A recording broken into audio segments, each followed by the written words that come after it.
and welcome to Finding the Balance. Got that started. It's a little difficult working this thing by myself. I'll figure it out. But welcome to another edition of Finding the Balance here with Chase. I hope you checked out. I hope you checked out my last one, where I sort of explained to you what the purpose of Finding the Balance is. Because today I'm just sort of going to leave that off to itself, and we'll just make applications as we go. So I wanted to discuss some things in this episode, and then maybe give a little message of something I've kind of been contemplating the past few days as we close. So what I wanted to do really simply for this episode, and to just sort of continue on with the coronavirus thing, I'm going to try my best in future episodes to talk less and less of this, just because I just think that there's some things that should be considered, and I want to continue to clarify where I stand on the issue, and where I stand on the issue, and is really, I think, the balance between saving lives right now and saving lives in the far future. And that involves a method, you could say, by where you would test people for the virus, and those who are testing negative are the ones that you would have quarantined, and while you let the rest of society continue to go on its merry way. It's what you need to do. You have to, and I think it's the biblical way to do it. In the Old Testament, for the Israelites, was to, what did they do with the leper? They put the leper outside of the camp, but the camp always had to continue to function. I guess what I want to do for this episode is to provide a case that questions the media narrative, but at the same time that you recognize and understand I'm not saying that this entire thing is a hoax. I've never said that. I will continue to clarify that I've never said that. I will never say that. And that the amount of deaths that we have, somewhere upwards of like 300,000 people have died. I'm not really good with numbers, so a lot of this is difficult for me, but I'm taking the time to try and figure a lot of it out. But numbers just confuse me. That's why I'm horrible at remembering Bible passages. I get the numbers always mixed up. Even putting all this together, what I have today, took a lot of effort on my end to not confuse things. But I think I got through it. I may have made some mistakes here and there that we'll probably learn about the hard way. But that even though we have the increased amount of of deaths, there are some things that need to be recognized. I think that are really important. So what I want to do is to continue to point out that you're given a particular narrative. See, that's what I'm questioning, is the narrative. And for those of you who think, Chase, you should know better, I've always been questioning media narratives. I've been doing that for a while. Really not paying attention much to me. If you think that this is something strange and outlandish for me, I've always been questioning media narratives. Does that mean I've listened to Alex Jones? No.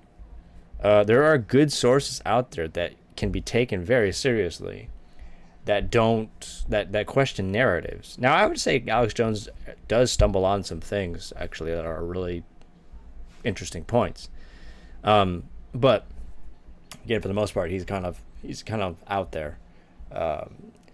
Again, I've explained that what I try to do, it's all about finding the balance, is to walk that line where you think through things, where you make that differentiation between substantial and conclusive evidence.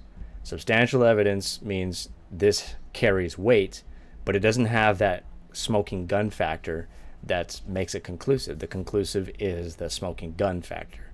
So I think, yes, thank you for that. I think that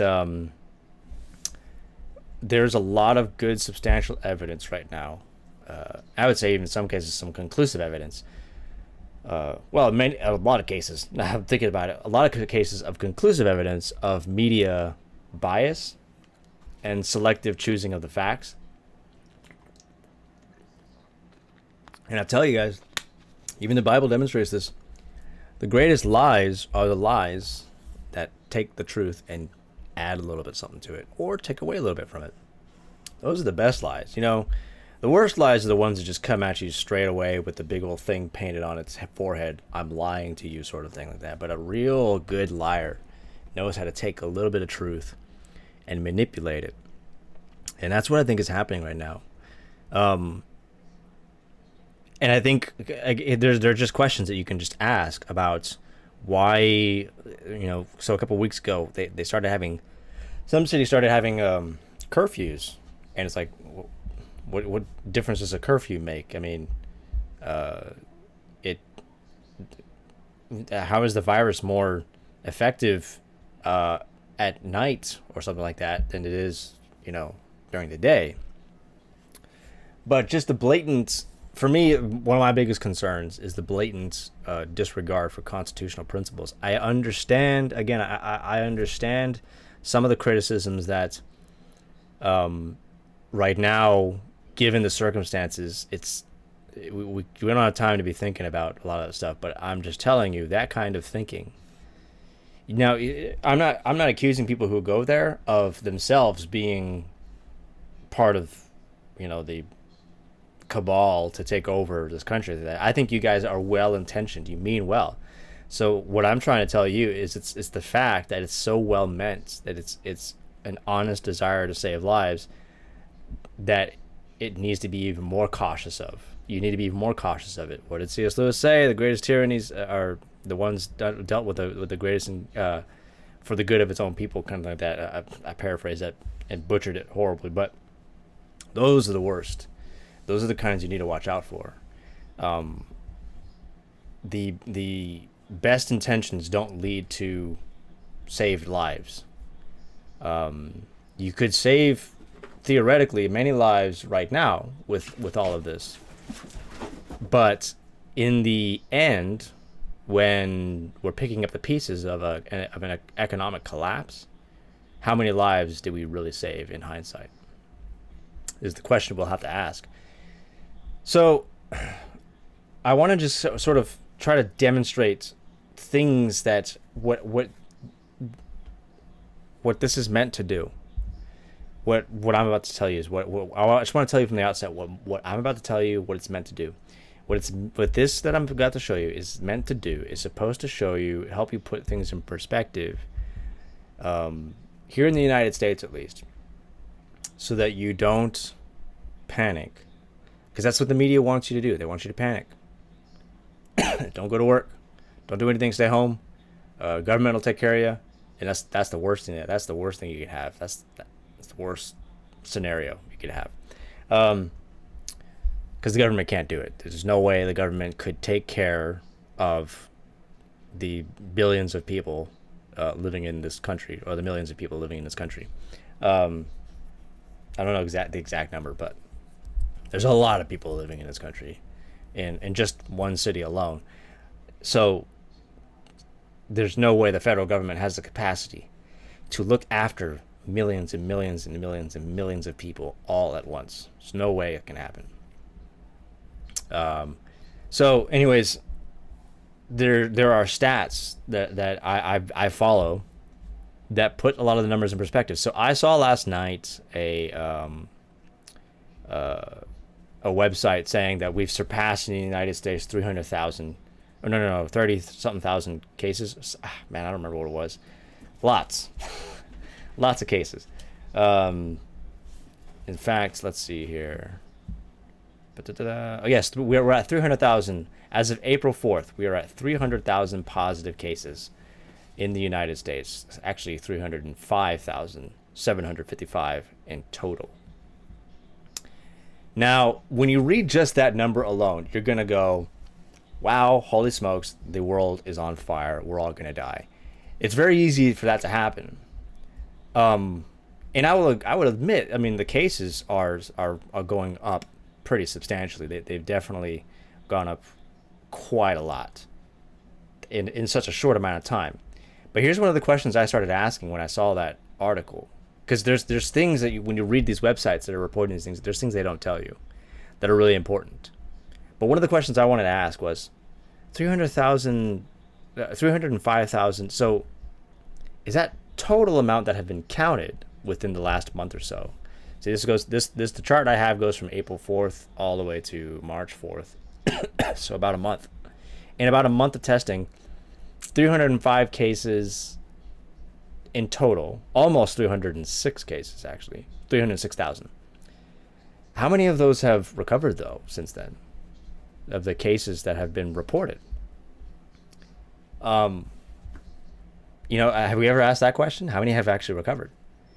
But see, they throw the number out of 300,000 cases. We have 300,000 cases. They throw that number out, excuse me, and you think that's how many people are infected right now. I highly doubt that.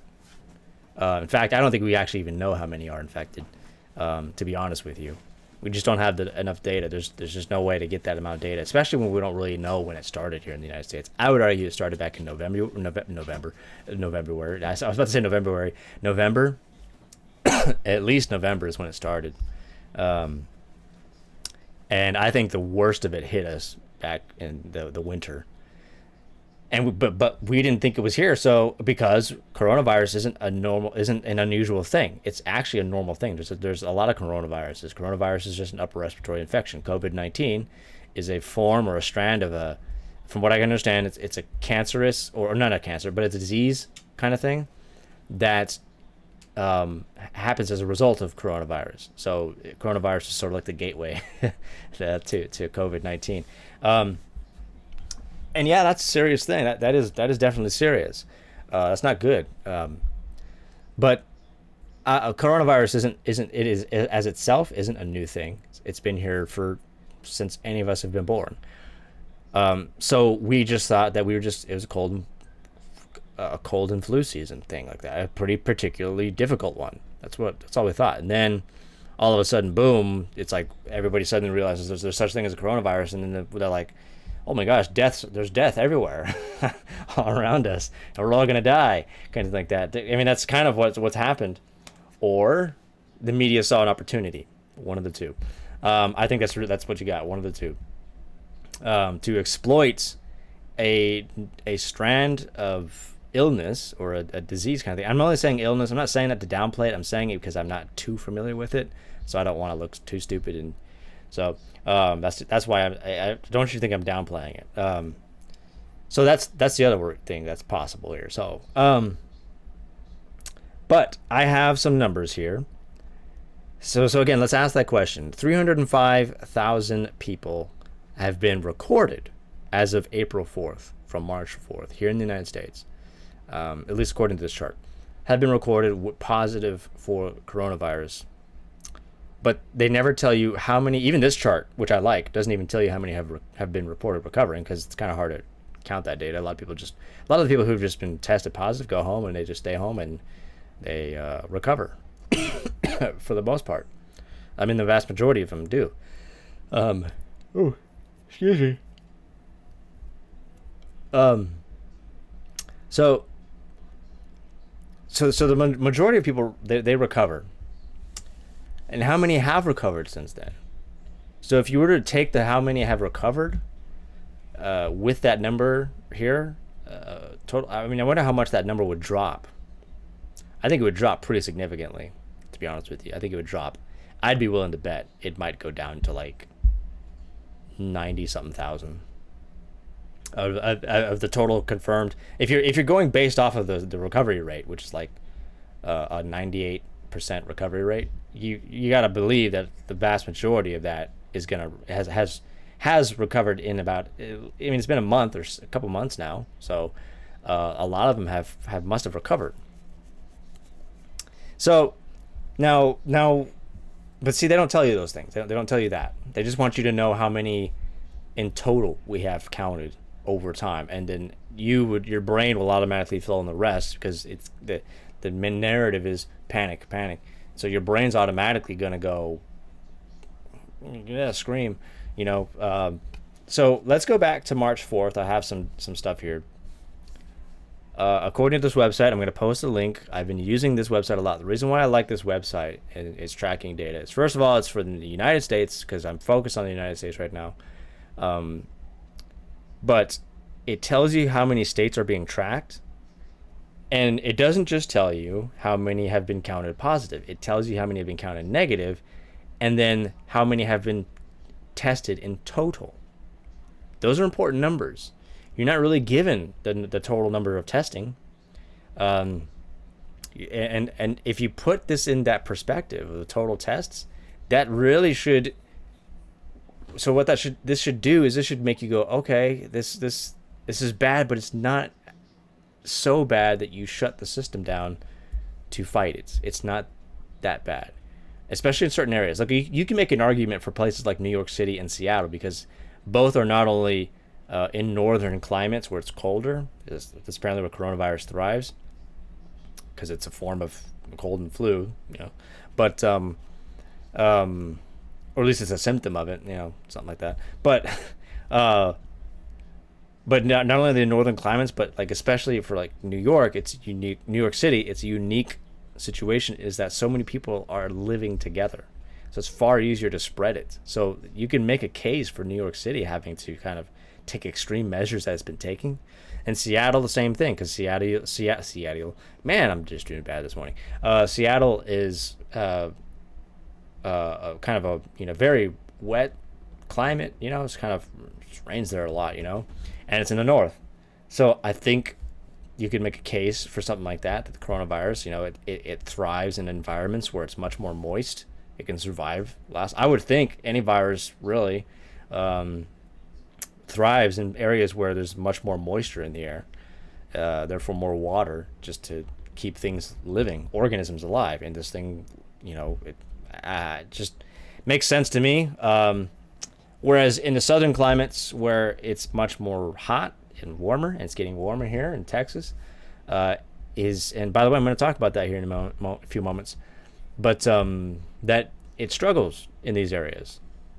So areas where it seems to struggle, at least according to the data, I mean, we're theorizing right now. Again, substantial, not conclusive. So areas like where I'm at shouldn't have to shut their doors like they do in New York City.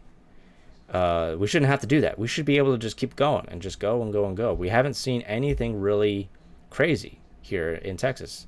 But let me get to these numbers first. So on March 4th, the total number of tests, according to this website, are 866 total tests. The negative of that is 748. Positive, 118. Now, March 8th, we increased in March. So in March 4th, the total states that were doing tests, were 14 states. They don't tell us what states were testing. They just tell us the total number of states that were testing. Now, in March 8th, that number goes up to 51 states. So this chart includes the territories of the United States. So that would total out to be like 56. But right now, 51 states and territories in the United States have been included in the testing by this point, by March 8th. Total tests, 2,752. That's the total amount of testing. Of that, 2,335 have come out negative. Positive, 417. March 18th. So we're going to jump now. The reason why I'm jumping to March 18th, because that's basically around where we started counting all. And you can kind of see the chart here. You can see it for yourself. Again, I'm going to post a link to this because this is really good information. This website gets all its information from the states and their reports and stuff. And so, yeah, I think it's really, really good. I love it. So you have the total positives, the number of states being tested right here, number of positives, negatives, total testing. These are the pending. These are kind of hard to work with. You know, you can do that on your own time. I kind of just left that off to the side for now. What's this right here? Hospitalized, unknown. So the amount of total hospitalized. But again, so you look at these big numbers right here, right? And they look really intimidating. But see, this is the total recorded. These are just kind of numbers stacked on top of each other, and they're not giving you, and I'm not blaming the website, it's kind of hard to do that. They're not giving you how many, so 32,000, how many by this point, though, went home before you got the 32,000 is just sort of sitting frozen in time. It's not, being updated or anything like that. So I can understand why that would be intimidating. But, again, when you start asking some of these questions, it starts putting things in perspective. Total number of deaths over here, you don't see it on the screen, but is 112 total deaths by March 18th. But anyways, so by March 18th, we have the state's testing increased to 56 by March 18th. Then the total tests, 73,955. So by March 18th, we're testing all the states and territories. So it's going to just sit at a static 56 all the way up to April 4th. So yes, back to March 18th. Total test 73,955. Of that number, 66,225 tested negative. Positive, 7,730. And again, these are, in reality, these are moving numbers. These are moving numbers in the sense of that this is the total positive that were counted at, like when you put it all together. How many of them have recovered since then? Now that number may not go down too much. It all just, again, it's so hard to track this thing. That's one of the reasons why you can't just be making these kinds of moves. There's so many variables that we simply don't know and cannot know, unless we just had a totalitarian state. But March 19th. On March 19th, so we're just jumping. Now we're just going to go from day to day. So we're just going from one day to the next. From 18th to the 19th, total tests was 100,872. The total tests, therefore, increases by 26,917. So we're increasing our testing by 26,000, almost 27,000 tests from just in one day. The number of tests increased that much. Of that, who came in total negative, 89,173. Positive, 11,719. March 20th, 2020. Total tests, 135,180. Total tests increased by 34,308. So it went from 26,000 to 34,000 total increase. You see how we're increasing our testing now? It's just our testing is increasing and increasing and increasing. Negative is 118,147. Positive, 17,033.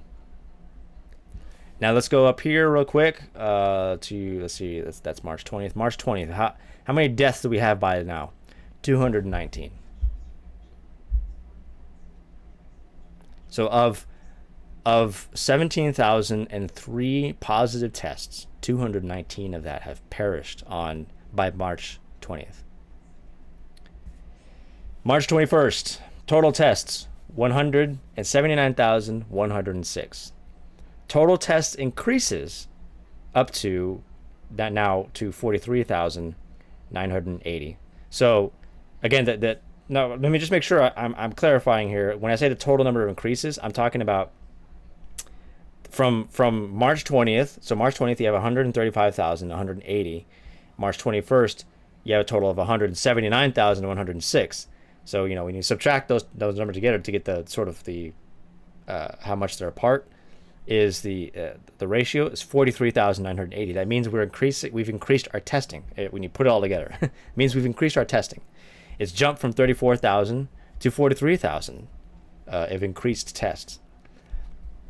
That's not in total. That just means that it's just increasing. We're increasing our testing now. So we're not going from 34,000 to another 34,000 and then to another 34,000. We're going from 34,000 to 43,000. Negative on March 21st, 155,909. Positive, 23,197. March 22nd, total tests, 225,342. Total tests increased, therefore, up to 46,236. So not too much more at that point. Just about 3,000 more tests than the last time. Than with the 43 or March 21st. I'm sorry. Again, my numbers. I'm really bad at numbers. I'm sorry. I'm trying to doing the best I can. So, of the 225,342 tests that we have recorded in total, negative is 193,463. Positive, 31,879. So the negative testing is almost reached 200,000 of all the tests, and the tests have gone past 200,000. The positive cases by March 22nd only got to 31,879. So when you start, and then let's just 22nd number of deaths by the 22nd, 398. Yes, it's increasing. The deaths are increasing. But again, when you that's just going to happen, of course, right? That's going to happen. I'm not saying that those people don't matter. I'm not saying that at all. But that is going to happen. That's normal. Now, if you saw an increase from like 1,000 deaths to like, if you saw an increase from 1,000 deaths on like the 28th, so on March 28th we have 1,965 total deaths. On March 29th, you have 2,428 total deaths. So if I took my calculator, 24, 28 minus 1965. So the deaths from March 28th to March 29th increased by 463, which again is not a fun number to have to realize. But then again, thousands of people die of various other things every single day. Again, these are just things that you just got to point out, guys. And I'm not pointing these out to say there's nothing to see here. I'm pointing this out because I just don't want us to panic and make irrational decisions that provide the precedent for the government later on. I'm not going to argue with you if you don't think they're doing that right now. Fine, you can believe that all you want, but that doesn't mean that doesn't set the precedent for something later on down the road. And history shows that has happened. It always happens. By giving up our rights today for a little safety, we set that precedent for later on down the road. And if you're a Reformed Christian like me, you got to believe in total depravity. You got to believe that man is absolutely capable and is like 100%. If you can predict anything 100%, will do something like that. You've got to. But anyways, so that's my concern, is that we don't panic, and that I realize that there's a lot of things that we have to do in certain areas. There are, every single area has its own unique situation that has to deal with it in its own unique way. So that's just a fact. You can't just blanket statement everything go, well, New York is going crazy, so that means we got to apply the New York standards to everything else. No, you don't. That's completely irrational. That doesn't make any sense whatsoever. New York City is a unique situation. If you come down here to San Antonio, any city here in Texas, I mean, obviously we have the big metropolitans like Houston and Dallas and Fort Worth, which do have, last I checked, they do have some difficulties containing it. Of course, Dallas is a little bit farther, but it's not too far north. It's getting warmer here. But there's still heavily suburban areas. There's just most of the bigger, almost, you could almost say New York looking areas are downtown. They're not in the surrounding parts of the city. The surrounding parts of the cities are vastly suburban, so people are more spread out. So again, it's just different. You have different situations. They have to be addressed in the way that those places, based on their geography, based on their structure, the civilian structure. I'm trying to think of a word for it, but it's escaping me. you have to address them in those manners, because you're gonna cause doom for everybody if you do it. Just blanket stank it with everything. That's not how you're supposed to do these kinds of things. So that's one of the points I want to make here. This isn't simple. I guess that's another one of the things I'm trying to say here. This is not a simple situation. It's a very complex situation, and I think what we're doing right now is in the panic of it all, we're trying to find a quick fit for everything solution. It's like, oh well, this place needs to quarantine, and this place is getting all this. That means it's probably going to be over here too. So it's just throw it out, like that. Just better safe than sorry, kind of like that. But really, is that really true? I don't think so. You have to treat every single situation. Italy is its own unique situation too. That's why comparing Italy's numbers to United States numbers is just quite simply apples and oranges.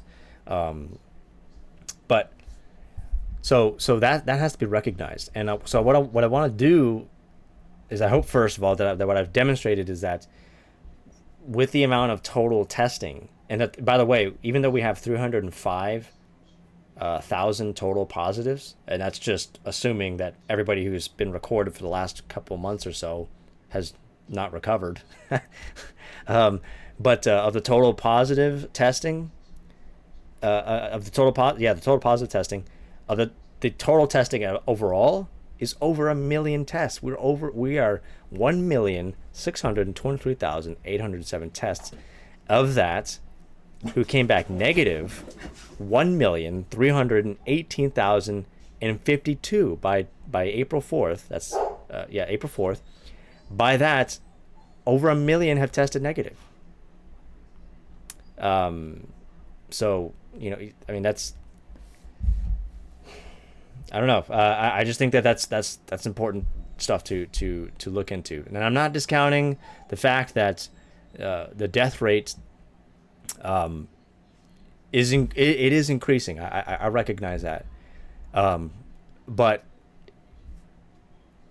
when you put things in their perspective, and when you increase the amounts of testing, what you see is that the recovery rates and the fatality rate, they begin to actually separate when you put everything in its context.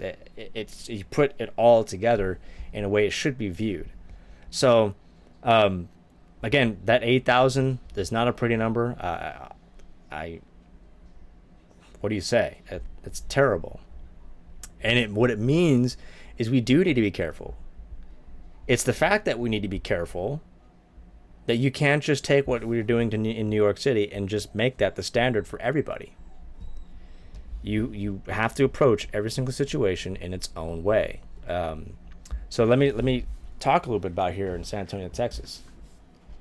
It's just fascinating to me to see how people, and I mean this in all love and respect, buy into everything the media is telling them.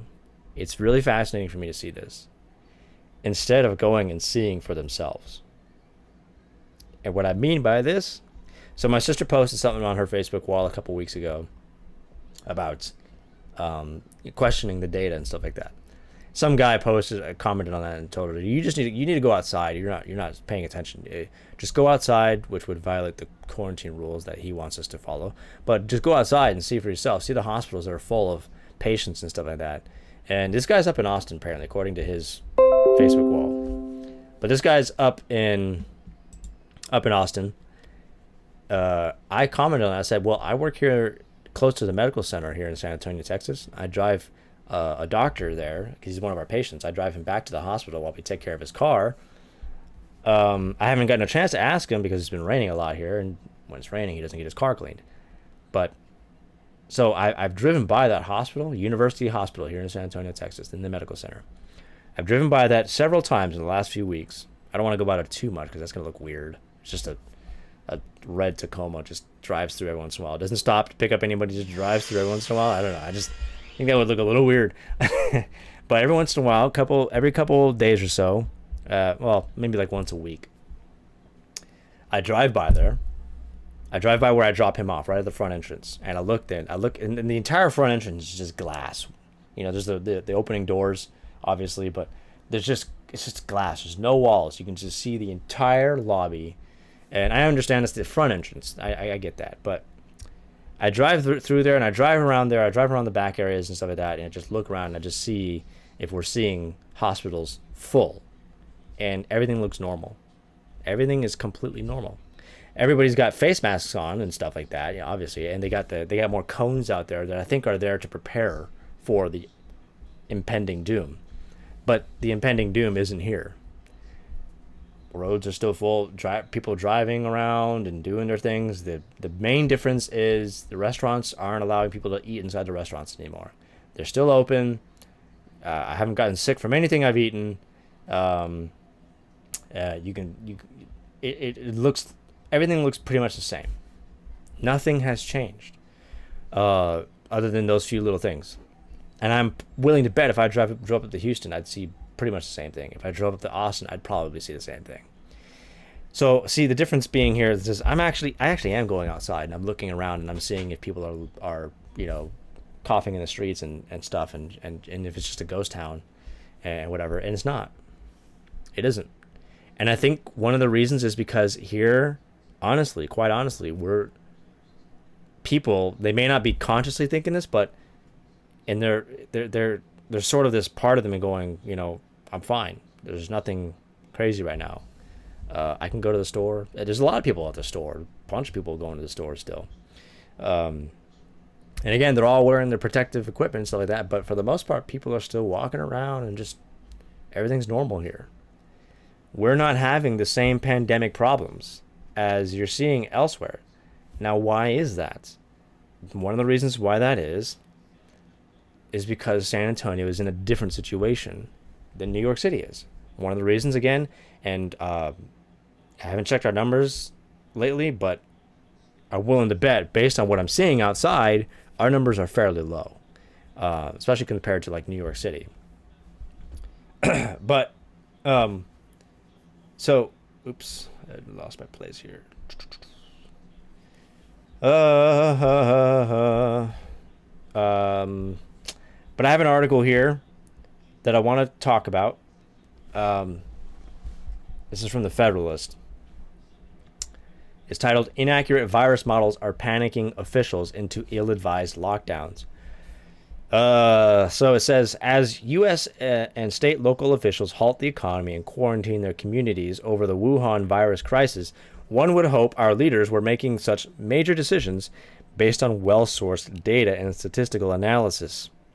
That is not the case. A scan of statements made by media, state governors, local leaders, county judges, and more show many relying on the same source. So remember when I talked about just blanket for everything, everybody, no matter what they're facing, you just do the blanket statement for everybody. That's what they're doing.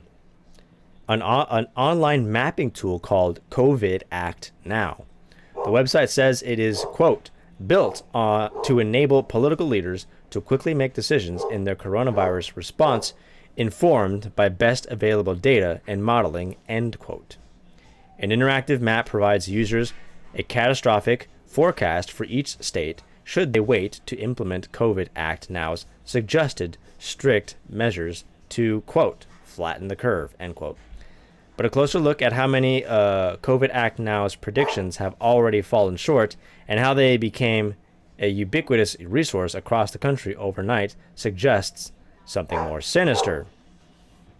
All right, so when Dallas County Judge Clay Jenkins announced a shelter-in-place order on Dallas County Sunday, he displayed COVID Act Now graphs with predictive outcomes after 3 months if certain drastic measures are taken. The NBC Dallas affiliate also embedded the COVID Act Now models in their story on the mandate. The headline of an NBC Oregon affiliate featured COVID Act Now data and a headline blaring, quote, "Coronavirus model sees Oregon hospitals overwhelmed by mid-April," end quote. Both the Oregonian and the East Oregonian also published stories featuring the widely shared data predicted a, quote, point of no return, end quote. Michigan Governor Gretchen Whitmer cited COVID Act Now when telling her state that they would exceed 7 million cases in Michigan, with 1 million hospitalized and 460,000 deaths if the state did nothing. I'm laughing at that because what did I just show you? I mean, if you look at what I just showed you, that is just absolutely preposterous. That would take, at this rate, that would take at least a year for that to happen, to do that. A local CBS report in Georgia featured an Emory University professor urging Governor Brian Kemp with the same, quote, point of no return, end quote, language as and COVID Act Now models. It posts a tweet of using the model. The models are being shared across social media, news reports, and finding their way into officials' daily decisions, which is concerning because COVID Act Now's predictions have already been proven to be wildly wrong. COVID Act Now predicted that by March 19th, the state of Tennessee could expect 190 hospitalizations of patients with confirmed Wuhan viruses. By March 19th, they only had 15. In New York, COVID Act Now claimed nearly 5,400 New Yorkers would have been hospitalized by March 19th. The actual number of hospitalizations is around 750. The site also claimed nearly 13,000 New York hospitalizations by March 23rd. The actual number was around 2,500. Now, I have a video set up here from Mr. Steve Days where they basically go through this. So I'm gonna let this video play, and they'll explain it much better than I am right now. So here we go.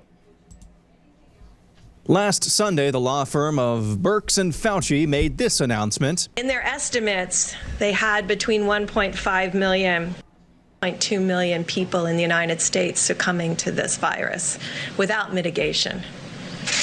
Yet through their detailed studies and showing us what social distancing would do, what would happen if people stayed home, what would happen if people were careful every day to wash their hands and worry about touching their faces, that what an extraordinary thing this could be if every American followed these. And it takes us to that stippled mountain that's much lower, a hill actually, down to 100 to 200,000 deaths, which is still way too much. Yes, as many as 240,000 Americans could die from the Wuhan coronavirus in the next few months, despite the fact that, at that time, a fraction of that amount had died with the virus worldwide. One of the new models the White House is relying on is the model from the Institute of Health Metrics and Evaluation at the University of Washington, funded by Bill Gates. Sean Davis from The Federalist decided to see if that model's day-by-day projections have been reliable so far. In the United States, the IHME model predicted on April 1st, 121,000 Americans would be hospitalized with the coronavirus. The actual number was 31,000. In New York, the IHME model predicted that on April 1st, over 50,000 New Yorkers would have been hospitalized due to the virus. The actual number was a little over 18,000. In Texas, the model predicted 1,700 people would have been hospitalized on the 1st. The actual number was just below 200. In Georgia, the model predicted 2,777 people would be hospitalized. The actual number was 952. And the list goes on and on. Steve polled his Twitter following, asking them whether they believed 240,000 Americans would be killed by the coronavirus. At just under 3,000 votes, 89.4% of his following say they don't believe that number is accurate. Almost started talking without unmuting my mic. Well, there you go. I mean, it didn't use the exact same article that I found, but it's basically the same thing. So, in Georgia, according to this article, it's on the Federalist as well. In Georgia, COVID Act Now predicted 688 hospitalizations by March 23rd. By that date, they had around 800 confirmed cases in the whole state and fewer than 300 hospitalized. In Florida, COVID Act Now predicted by March 19th, the state would face 400 hospitalizations. On March 19th, Governor Ron DeSantis said 90 people in Florida have been hospitalized. COVID Act Now's models in other states, including Oklahoma and Virginia, were also far off in their predictions. Jordan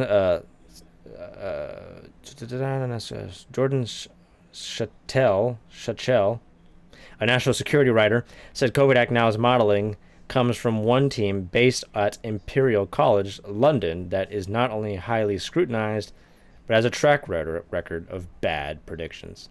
These are the guys who released the original predictions of how many worldwide deaths we're going to have, that they then retracted quite substantially. They retracted that number, recalculated. So what does all this prove? Does this prove that the coronavirus is an entire sham? No.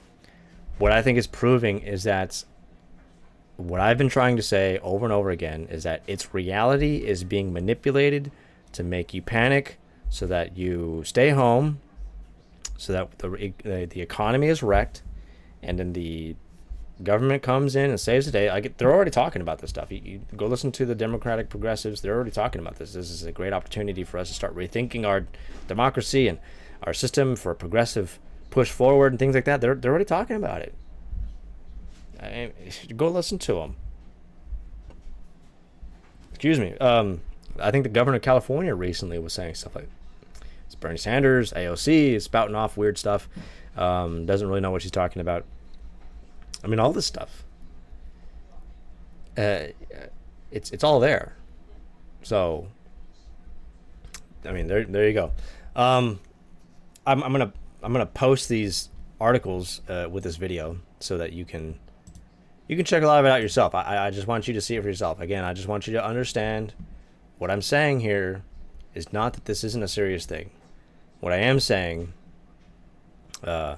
is that this is one of those situations where you don't let a good crisis go to waste. I have to close this out right now. I don't want to, but I have to. Try to make sure I do a good message next time before I close out. For now, Soli Deo Gloria. God bless. Talk to you guys later.